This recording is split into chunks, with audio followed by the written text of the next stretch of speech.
Hello, and welcome to the Pod Pad. I'm Justin. I'm Miles. And I'm Aaron. And this is what we do. We're going to just get together here and just talk about some stuff. Yeah, interesting things. Very interesting things. Very interesting. Anyways, welcome to the show. Sit down, relax, grab popcorn.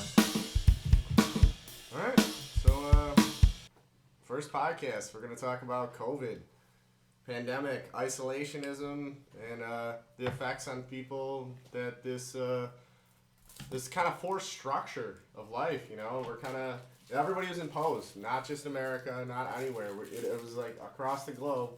We're taught to sit inside like a box and be inside of a cell. That's what Fish was saying earlier, and it definitely is something. I mean, it's weird, man. This is normal now. It's normal. The new normal. The new normal. The 2 weeks to slow the curve is coming up. I think the crazy part of the mask thing, it took like 1 year of like TV commercials and like mask awareness, and like now when you go out and you see someone not wearing a mask, you almost feel uncomfortable. Like, why don't they have a mask on? It's like it only took 1 year for you to feel like that. Yeah. Isn't that crazy? Yeah, it's almost like a propaganda thing, you could say it is. You know, like, because it was in media, it started becoming normal, and you see, you know, people taking profile pictures of it, and it's like strange to me, like, it's set up like that, the media. Yeah, exactly. It's like even shows are incorporated in the mask. The advertisements are set up that way. Yeah, it's cute, man. To get into you. Yeah. I don't know if you guys watch the show 911, but they actually are in the COVID pandemic. In the show. Reno 911? No, 911. I love Reno 911. I know what you're talking about. The one where it's like they call 911 and they pick up the dispatcher. Yeah, they got that one, and then the other one, the Lone Star. But they like, take place in COVID, like they wear masks, and it's like, during a COVID. Desensitize you almost to it. Yeah, exactly. That's a perfect word to say. Yeah, you're seeing it more and more, which actually does make it the new normal. It's like, don't, when you're at like the grocery store though, and someone's like too close in your space though, you're like mad too. It's always some old guy. Yeah. You talk to him, you're like, get back. He's like, ha ha ha. It's like, he's a creepy old guy.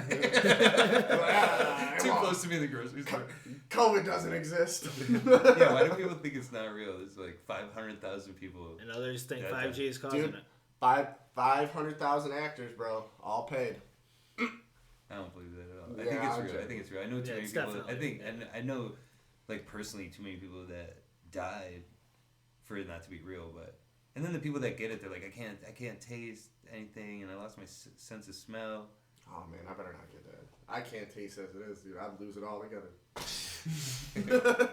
But like, how do you think it like affected your own personal life? Like, you're like you just graduated out of school. Like, how do you think that affected that? And like you're like a new dad. How do you think that affects you? You know, like. Yeah, it's definitely weird because my girlfriend's still going to school, and now it's like almost all remote learning, which isn't very fair when you're a physical therapist.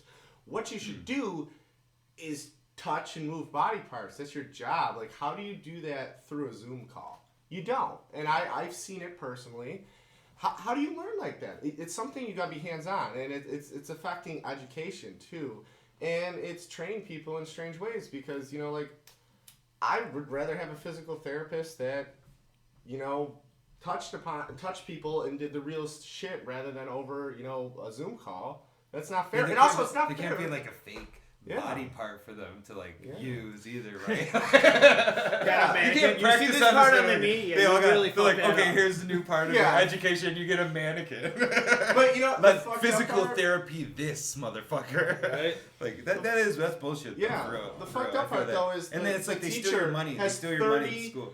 30 fucking screens on there, and she's like squinting in to see if you're doing the right thing through the call. Can't even see if you're doing it right, and you know, she probably just says whatever because she wants to get her day over.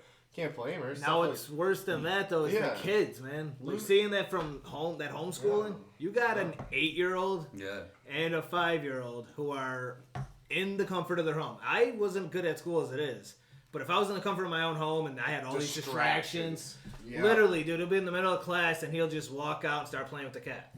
I'm like, dude, get back in there, come on. But like, you can't expect like a 4-year-old to sit there and concentrate in on a classroom when it's his first year in school. Yeah. And he's got a PS4. I mean, he's in school now. Yeah. Literally. And his toys and any other distraction. Right. It's like, it takes you away from the distractions of, like, the real life school. Because, like, in my school, was it like, we didn't, like, learn. There was so many distractions. Like, somebody tap you, give you a note. Or something. I wonder how that is now with, like, text messages and phones. Because, like... Oh, my God, that's a good point. You know, and, like, that's just funny. Like... Because we were distracted. We would throw, like, paper balls at the teacher and shit when they were, like, Birdie your friend in the back of the head. It's like, I wish I had a whole different view of school when I was going there. Because, like, my whole life would be different now. But, I mean, I think, it's like, how do you get out of poverty, right? Like, you can't, I feel like. It's like the most impossible thing ever. And, like, the only way you could get out is if, like, someone... who's already out of it bankrolls you, and then like you just they own you almost, you know. Or extreme sacrifice, like ridiculous extreme sacrifice, like working 3 jobs, you know. Like and then you're still in poverty, though. I feel like you're still in poverty. Your soul is in poverty. No, seriously. You got nothing. Like, where's your life, right? Exactly. You know, different forms of poverty and knowledge. You know. But I actually did some research about the pandemic, and it had affected women losing their jobs more than men, and like especially colored women, because there was like a lot of hospitality jobs that got lost, and a lot of like service jobs that like people weren't able to do because they couldn't be face to face with people. So it was almost like there was like woman workforce. This like almost got like, I don't know what the exact numbers are, but it did affect them more. and it's always in like the poverty neighborhoods, like the whole structure is set up where like if you're in the poverty neighborhood, it's like almost impossible to get out. And what do you think? Yeah, dude. Absolutely. It's yet another reason you have to stay inside. You know, it just sucks. But like, okay, so you get to the suburbs, right? You got this mortgage, like a $250,000 mortgage that you make like, I don't know, $1,200-$1,500 payments every month. Like over 30 years, you paid like $700,000 for this house, right? And like, if you sell it in the middle of it, you almost lost all the money you put towards it anyways, right?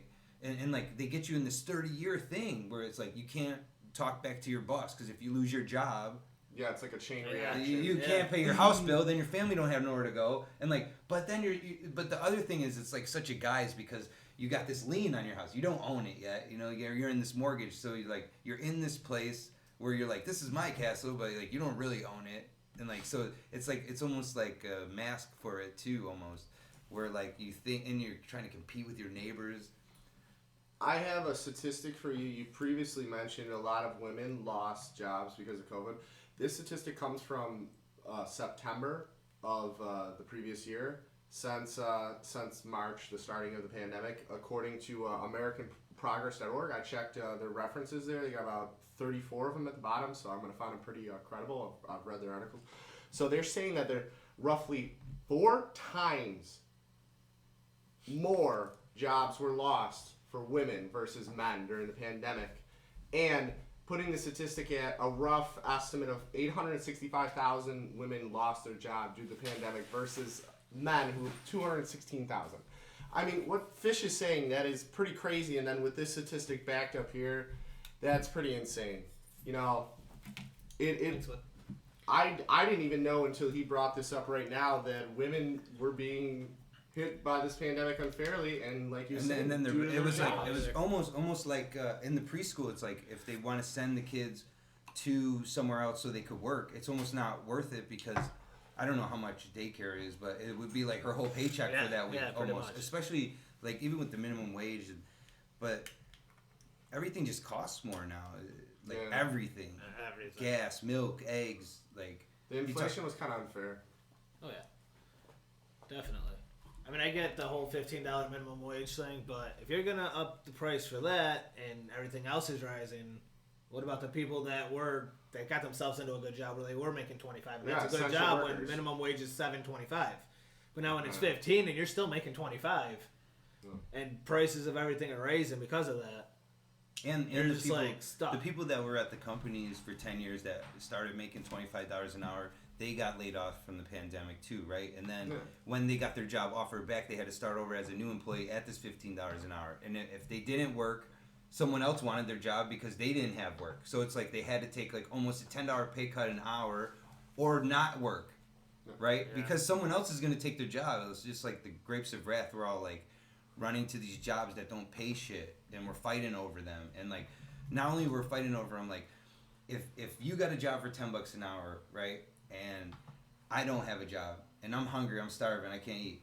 I'll go to your boss and be like, yo, I'll take $9 an hour, just to eat. So like we're lowering the wages too. And that's part of the pandemic. Did that? Like I said, they laid people off, and then they hired them back making less money, and they lost their vacation time that they had accrued, and they lost like all this benefits that they got being at this company for so long. And it was almost like.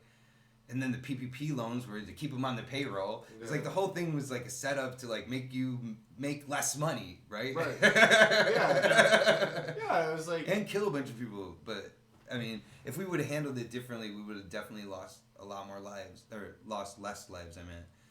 Yeah.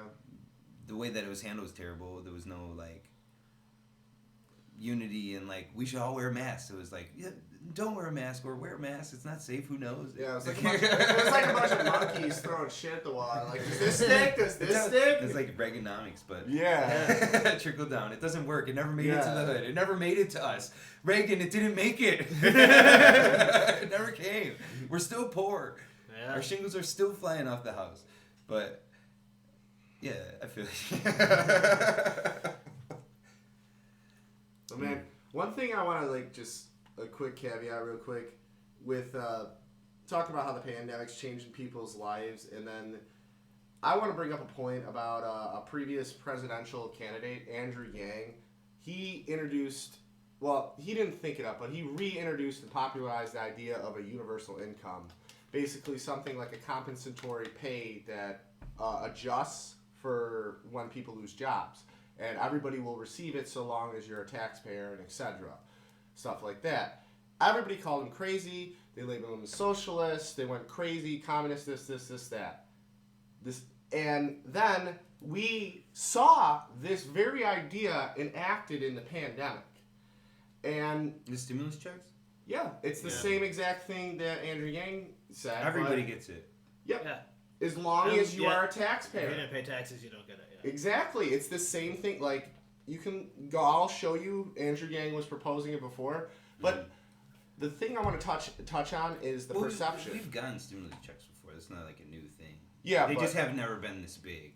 Exactly. You know, it's been like a couple $100 here with Bush, and like I think Obama we had got like maybe 300, but like these ones were like mega, and like everybody got them. Yeah. Yeah, that $1,200 one was nice, especially at first at the beginning with the pandemic. Yeah, it saved my ass. 12. There was a 1,200. The beginning. What was it? 1,200 and then 600. Yeah. And now they want to get a 1,400. So the House is going to vote on the 1,400 this week, and then it'll go to the Senate, and they expect it to be passed by the like March 14th. I think they said that date. It's like 2 days away from the 1 year anniversary of us going into lockdown. But yeah, what they did is they like reconciled it, so it's in the budget. So they don't need 60 votes in the Senate; they only need a majority, and they got that. But they can only do that one time a year, the reconciliation or whatever it's called. But so any new bills that get moved through are going to need 60 votes in the Senate. This one is just going to need a majority.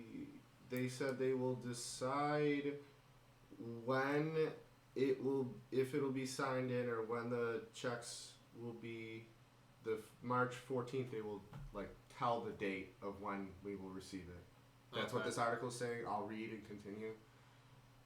I don't know, because I don't trust this website, so. No, that's what I read too.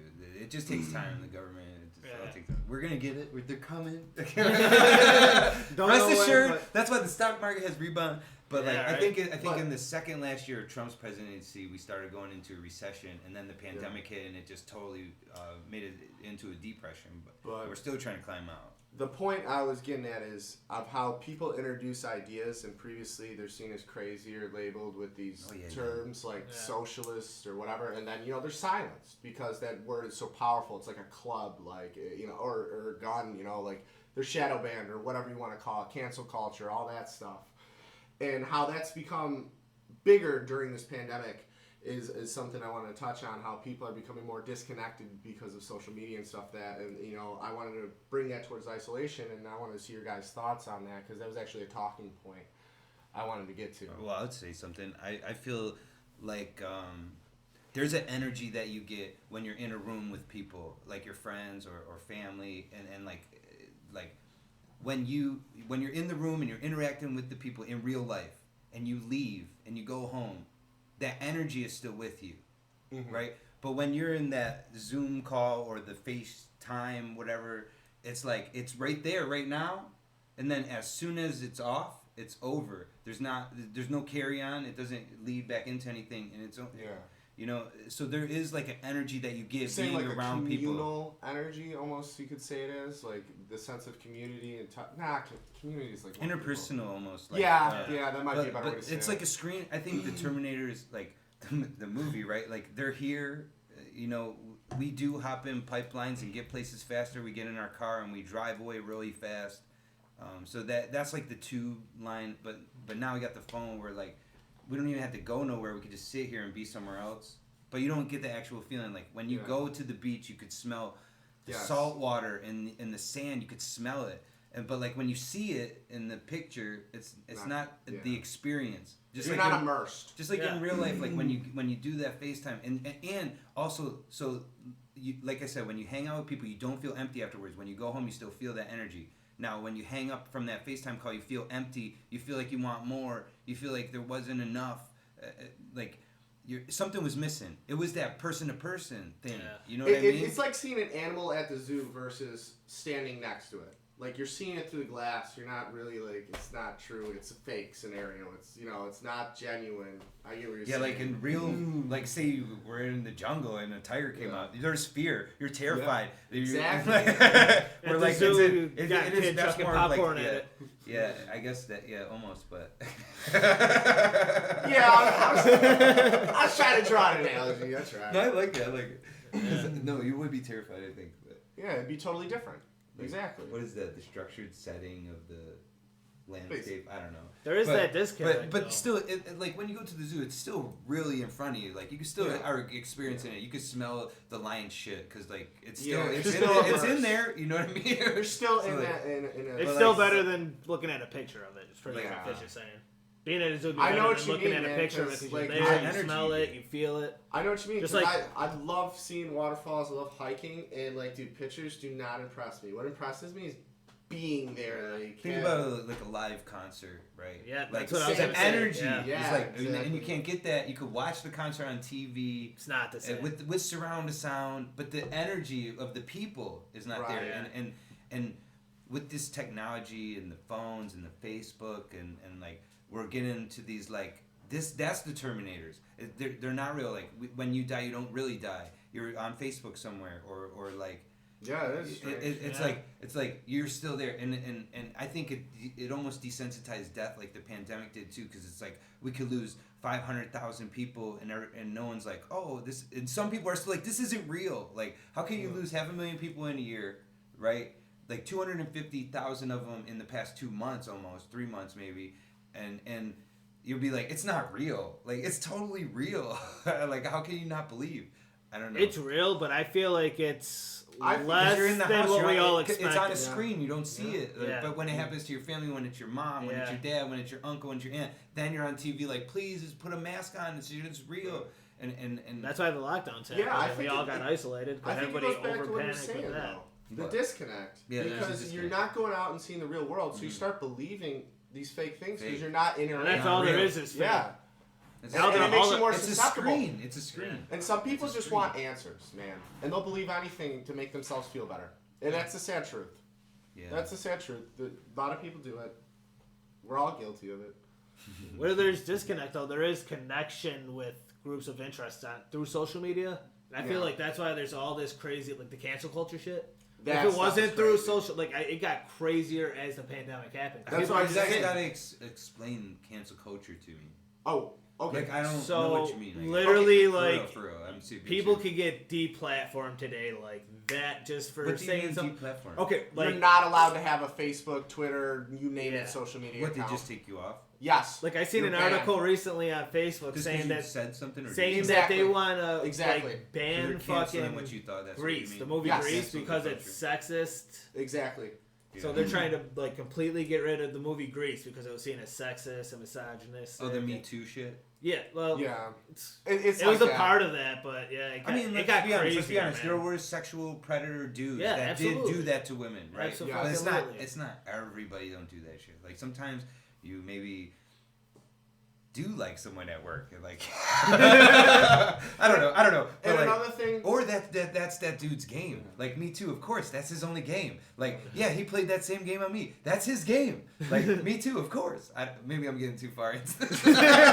Maybe we should take that back. Can I go back? I think you got a good point. No, you do, man. Because like people don't see it that way. There are sexual predators. People just like to have a villain sometimes, and people like to hate, and it sometimes comes from personal experiences they've had and stuff like that. Because like you said, maybe that's his game, and he doesn't know anything else, and he doesn't see it as wrong. One trick pony.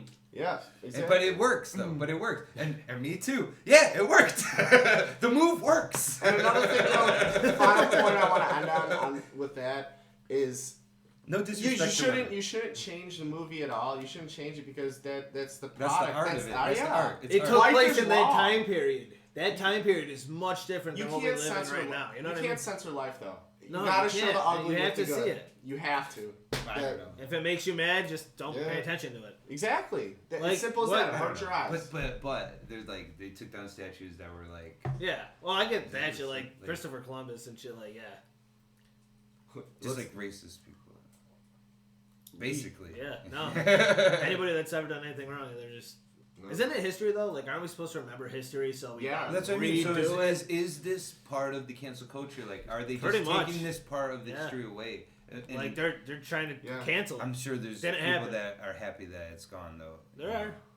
Yeah, but at the same time, I can see both sides, but this is what I want to say on it, because I talk about this a lot, and I've listened to a lot of podcasts about it. It's not fair for cancel culture, because what you do is you create these pockets of people that hide away then, and they think they don't get exposed. They're not really in it. Yeah, and then they only thing when happens when you hide away and you don't do society is you inundate the same sound over and over again. If they all have hateful sound or racist sound or whatever, they're not going to know anything outside of it because they're not allowed to be public about it. Let them be public, so then you're going to know who they are, they embarrass themselves, and maybe they learn a fucking lesson. If you let them hide away, they're going to keep festering it inside of them. That's just my take on it, because you gotta let them interact. You gotta let the crazy out so you know that you're not crazy. Exactly, and if you can just cancel anybody by saying they're a Nazi or a socialist or whatever, how is that fair? What if they're not, and you just canceled their entire life and ruined their life because of that? What if their job needs social media? Like, what if they own a business or something? Like, what if that helps something in their life? You can't just cancel them and shut their voice out. You gotta let everybody speak, man. That's the heart of our Constitution. It's the First Amendment. Exactly. Whether you like what they're saying or not. That's Voltaire, I think. Yeah. The original thoughts. I might not like what you're saying, but I'll defend to the death your right to say it. Exactly. Yeah. And I think that's Voltaire. I'll check it for you. Double check that. I know Montesquieu was a 3-part government. That's how I remember it. Montesquieu, like the 3 syllables. That's how I used to remember that shit. Yeah.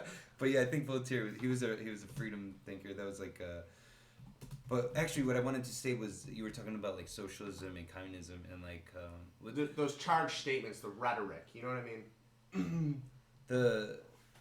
So like communism, socialism, it would be like there wouldn't be Ford, Chevy, and you were right, it was Voltaire. There wouldn't be Ford, Chevy, and Fiat or whatever. It would be like one car company. We'd all have the same color car, the same parts.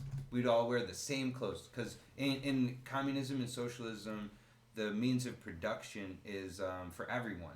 So like our food would be better, maybe, who knows. our clothes would all be the same. Our cars would be the same. A doctor would get the same shit as a guy that fucking loads up a truck. That's socialism, communism. Capitalism's out of the bag. It's not coming.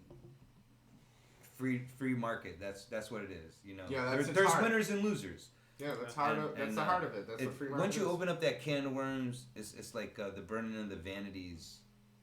You ever heard of that story? No. I have not. No, that's very interesting. I'm gonna read about it. Okay, so Savonarola. I'll tell you right now. Savonarola, he was a monk, and the Catholics were like real gaudy. They had like jewelry and fine colored clothes and all this shit. And I see. So what he wanted, the Protestant. This is like now Christianity has two sectors, like Catholics. And there's Protestants. Now, Protestants is everything that's not Catholic. Baptist, Anabaptist, Calvinist, Lutheranism, all that shit. I could explain the Puritanism to you pretty good. My mother is Protestant. There's all kinds of different parts of Protestant. So it's anything that protested the Catholic Church. That's why the Protestant protest. Yes, but, exactly. So he wanted to change it back together. The Lord wants us to be black and white and clothing color, like get the colors out of the clothes, basically the gaudy jewelry and everything. Be humble. Like don't idolize things. So they burned all the gaudy shit. They burned everything, the jewelry, and then you know what happened? Like for a few years they were living that black and white, go by the Bible life, but you know a few years go by, people remember the party, dude. They remember that gaudy jewelry. They remember the clothes. They went back to the old shit. Once you open up the can of worms, and that's what I was talking about with capitalism. Now that the free market's out and there's winners and losers, you can't go back to socialism. Yeah. We don't all want the same thing because we all work for different things and we all work differently. And the can of worms is open. It will never ever go to a communist place. The stimulus isn't communist. If they gave you money and told you what to buy with it, that's communism. But they give you the money and you get to choose. That's your choice. It's stimulus. Communism would be like, okay, we're going to give you $5,000 and we're going to make you put $2,000 into this clothing business. We're going to make clothes for the whole neighborhood. Like that's like the communism idea. Okay. But capitalism, we're out here. That's true ideal communism, though. I want to say because it never really truly works out like that. Like it's always corrupt, man. But that's true because a doctor gets the same shit as a guy that loads the truck, and they're like, dude, how do we get the same? Like, of course there's gonna be that because the can of worms is open. We already know we're supposed to get more if we're a doctor than if we're a truck loader. We know that. It's like it's ingrained in us. Like we learned that as a kid. If you're a doctor, you make more than someone that picks up garbage, which might not be true in the long run. Because like a guy that gets like a city job doing garbage might fucking only have to work 25 years and now he's got a full retirement, you know? Same thing with like the military. Like if you go in the military, you could work, I think 20 years in the military and like full retirement benefits. If you go in at 18, at 38, retired for life, set. Like, and like if you got any decorated things in the meantime, it's even better, you know? But... Yeah, and also, like... we got way off topic. Anyways, let's steer back to, like, the general topic of isolation, of how it's affecting us, and, like, you know, it changes our routine. I want to talk a little bit about how it changed to me, and then, like, we can go around the table. Personally, I'll be dead honest, it kind of made me dive into my vices a little more, you know, smoking more.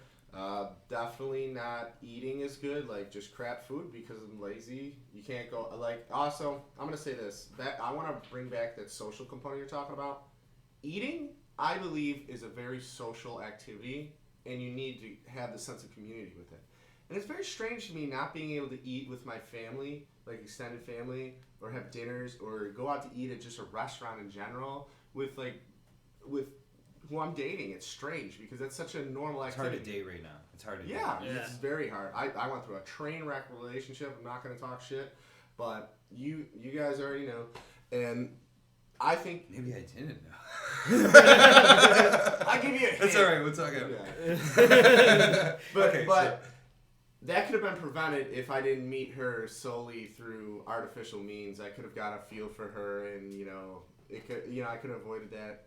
You know, it allows people to create more fake personas and stuff like that. And anyways, to finish off what I'm saying, what changed about me a lot, Man, it made me really lazy. I'm gonna say that. I was less ambitious to do things. Less ambition. It did. Well, when you're in the house, I think the ambition goes down because you're not moving. You're not doing like. Exactly. You don't feel worth anything. You're not getting fresh air. Like, and that was what what he was saying about us. We're essential workers.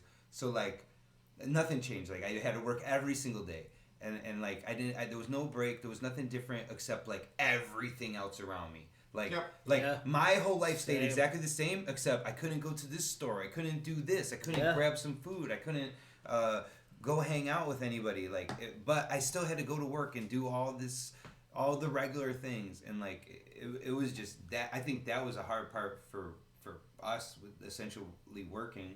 I don't know if that's how you say that, but yeah, I completely agree though, cause same shit, man. Like I got up every morning, went to work. That didn't feel different. Like every day. But every day it was the fucking same shit as it was before the pandemic. Like it really took until like a few months passed and I'm like, this just feels so regular. Yeah. Like it didn't feel different except for the fact that I couldn't go to fucking concerts again. Oh, don't bring up. Dude, no, like, yeah, man, like, the masks were a little different. I wear my mask when I go up to customers, but in my truck, I don't wear that shit. I'm alone. It's just me. Yeah. I think we got used drive to without the mask. What I wanted to say about the mask is we got used to it, I think, the fastest, because it was, like, working, they're like, you gotta wear it. Yeah, it's like, it's like, wear it. And at the time, the president was like, no, don't wear it. It's like, so it's like, we got it was conflicting. What should we do here? The president say to like drink Clorox or something. I already don't like authority. So it's like, yeah, sure, my boss tells me to wear a mask. I don't want to because I don't like authority. I've just been programmed that way. I feel like a lot of us I'm the same way. Like where we don't want to call the police when something bad happens because there's like this snitch persona almost like, and that was like ingrained in us as kids. Like, oh, you don't snitch, but like if we did like eradicate like the negative shit out of the community, maybe it wouldn't be so bad, but we'd still be in poverty, and that's the point where it's like, when I was talking with the suburbs, you get to the suburbs, you got this house that you don't really own, you got a car that you don't really own, you're competing with all your neighbors, and like, you're rich, you made it. No, you didn't, like, you don't own nothing. You're like, still in a box. And like, and if you got kids, it's like, you can't even leave them with nothing, because now you got to pay for their schooling, and you already didn't pay for your house, like, it's like, this whole thing, I don't know. Yeah, no, man. It is a crazy thing, man. That's the American dream that we're sold. To own a lot of shit that you don't own. Yeah, and a lot more and be jealous of your neighbor. The credit's a scam. Credit's a total scam. Mm-hmm. Yeah. It's like, if you just save your money, well, not all insurance. If you get like jewelry insurance and like you break a... Not only that, but you already start off with credit. Like, you never have no credit. Yeah. You know what I mean? Like, you just jump in. People will always give you money. Dude, it took me a while to get a credit card. I got credit karma, and I checked into it, and I had like a few medical bills I had to pay and shit, and then I established credit, and I was like, oh, let me get a credit card. And then I was like, oh, I owe a lot of money on this credit card, let me get another credit card. And yeah, I fell into that wormhole. But yeah, man, it's...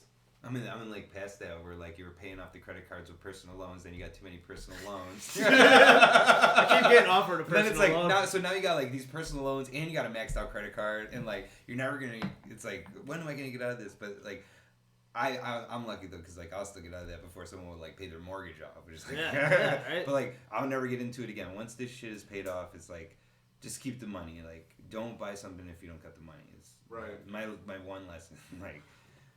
So,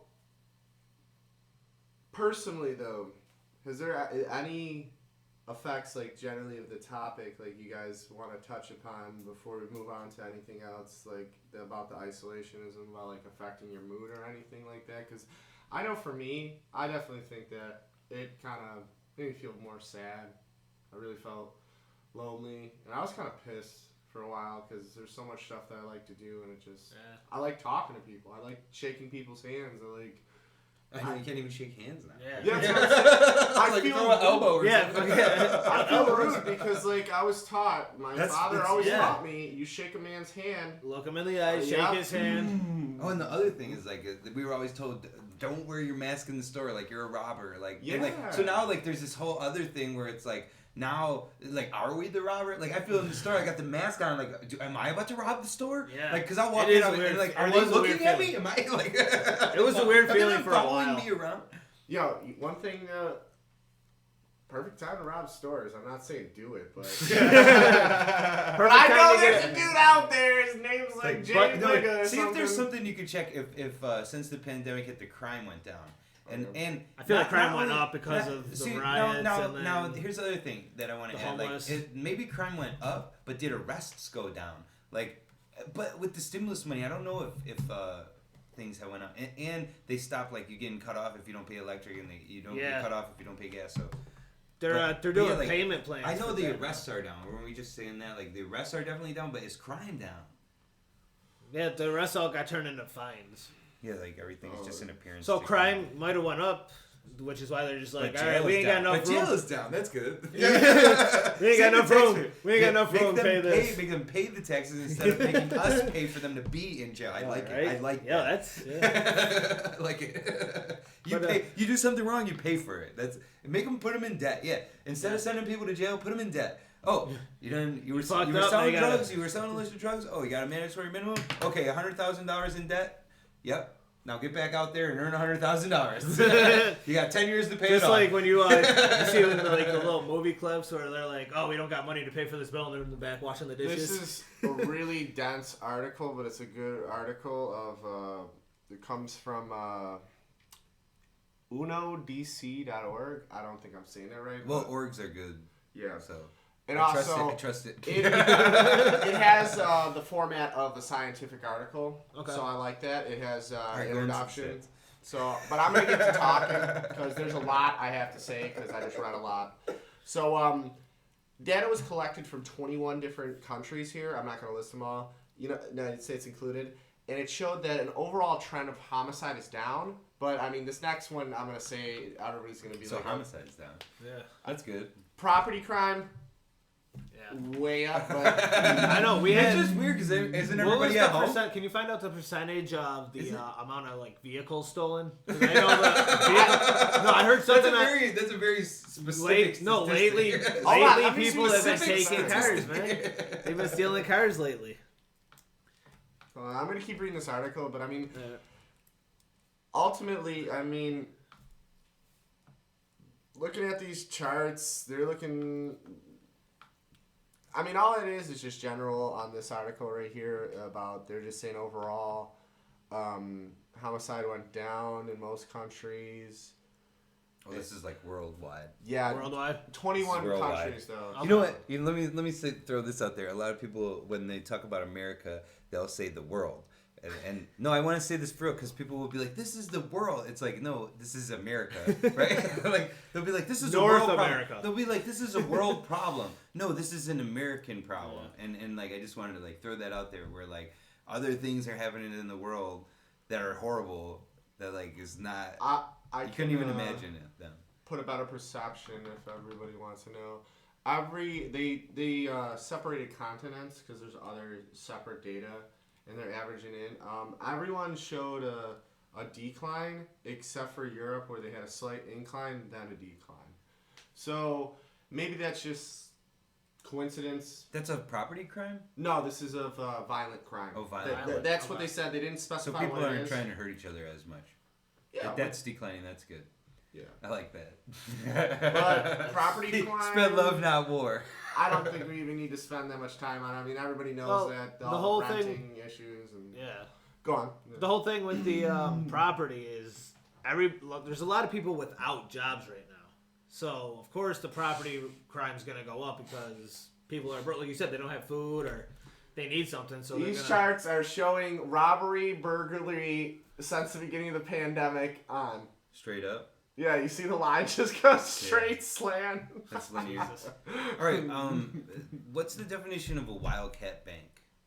Okay, I can. I know this is. Yeah, I'm gonna switch topics real quick. There was something. There was another thing I wanted. While he's looking that up, I want to show you the cover of Vogue magazine. This is this month's Vogue magazine. Just tell me what you think of the dress that she's wearing. Of the dress? Yeah, the dress that she's wearing. What does it look like to you? So, in my opinion, it looks like she got stabbed and wrapped herself in the white bed sheet that she was laying in, right? So, like, I don't understand how this is fashion. At first, it's like, At first, I thought it was like flowers, but now that you said blood, it looks like she just got stabbed and then wrapped herself in a blanket, right? Yeah. Or the sheets, at least. And like, I don't understand, because it's like, I thought you don't want us to hit women. Why are you giving us this bloody woman? See, I went too far again. Well, since everybody's on audio, go back to Wildcat Bank. What was that? Tell everybody on audio so they wanted to see. That's on Vogue magazine. This the cover. Vogue magazine. What exactly do you want me to do? Define it and then talk a little bit about it? I want you to define it, and then I want to see what the definition is. Okay. I have two different definitions because the one on Google is kind of lame, but I'm gonna go with it. Wildcat banking is they print their own money. The bank. This isn't even like sufficient. But anyways, I'll go to the other one where it says they print their own money, but they arose in the early 1800s and they're separate from centralized currency, and they're typically frowned upon and not as credited or trusted banks. That's okay, so they print their own money, right? They print their own money, right? Right. Okay, you go get a loan. You go get a mortgage. The bank says, okay, we're going to give you an interest rate. So they didn't print the money, but they've made it out of this interest rate. So, okay, they didn't print their own money, but they're making it out of nothing. They're making it out of your labor. And they lock you into this thing, and they make so much money off you. The mortgage, like I was saying, you get a $250,000 house. You pay it over 30 years. You pay like $600,000 for this house. They made $400,000 out of nothing. That's Wildcat Bank to me. That's a Wildcat Bank to me. They made money doing nothing. They printed their own money, and then they lend your money to other people. So you pay your $1,500. Now they could give a personal loan to somebody else that needs money because they got your $1,500 now. They know they got $400,000 coming. They know they got $400,000 coming from you over 30 years, so they give out your money to other people, and then they make money off that money. That's a Wildcat Bank, in my opinion. They make their own money, right? And they say we got rid of them. It's frowned upon. No, there's a whole credit score. There's Credit Karma. They didn't get rid of them. They prettied them up a little bit. They put some lipstick on the pig. You know, this is just my opinion, though. This is just my opinion. No, that makes a lot of sense. Yeah. They do the same thing with like all loans. Like if you don't have money for this, they're like, all right, well, give it to this guy because speaking of that, you just wanted a car. You just bought a car. So now I can give this guy his loan like to pay off his house. It's like printing money, and now everything's all digital. It's all on your card now. That's why they don't have to print it no more. They've prettied it up. You guys think we're gonna go cashless soon? They prettied it up. They're trying. They prettied it up. Yeah. But they're still wildcatting. Anyways, how this ties into COVID is now there's different loan programs and stuff like that going on that, like you said, with the Wildcat Banking, I mean, it could potentially cause another stock market crash or some sort of economic... There's going to be a housing boom. That's what's going to happen. Remember, I think it was the early 2000s when we had the housing, like all the... So everybody had these $1 million houses, but they realized they were only worth $200,000, so all the money was gone. Right? Remember that happened? Mm-hmm. I was too young. So they did that. A couple years ago, they raised all the house values, and then they got more tax money out of it, and they also... So they raised your house value. Then they said that you could get a lower rate on your mortgage. So you set up a new mortgage on a higher house amount. You know, so like say your house was $100,000 mortgage. Now your house got raised to $175,000. So you get a new mortgage for the $175,000. They got another $100,000 out of you. You know, plus the money that they're making over the 30 years. It makes me sick. It makes me sick. And everybody falls into it. I need a house. I need a place to stay, right? Yeah, like, what are you going to do? Throw your money away renting? Yeah, you're going to throw it away anyways, right? And then you got to fix all this shit when it's yours. But that was my point for renting. Everybody's different. Yeah. But I do want my own house. Like, there's that part of me that's like, this is my shit. But it's not my shit. I think that's a European idea, mostly from England when they colonized, is like we all want to be like the king. Like we want our own castle. Like we didn't kill the king. We just all want to be the king now. You know what I mean? And then like you'll smack your wife or something, which is like dumb, but just for the power almost. You know? It's like a power struggle. There's like a masculinity.